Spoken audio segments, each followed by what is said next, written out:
مرحبا بكم متابعينا مشاهدينا الكرام، سعد بلقياكم في هذا الخبر الجديد وهذا عنوانه.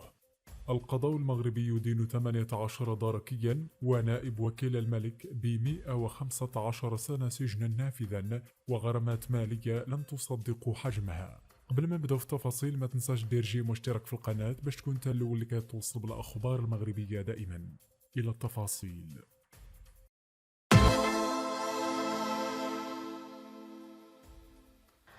حسمت الهيئة القضائية بغرفة جرائم الأموال الابتدائية بمحكمة الاستئناف برباط في وقت متأخر من ليلة الجمعة الماضية ملف ارتشاء وتهريب دولي للمخدرات الذي يتابع فيه 18 دركيا برتب مختلفة ونائب وكيل ملك سابق بالمحكمة الابتدائية بخنيفرة وآخرون.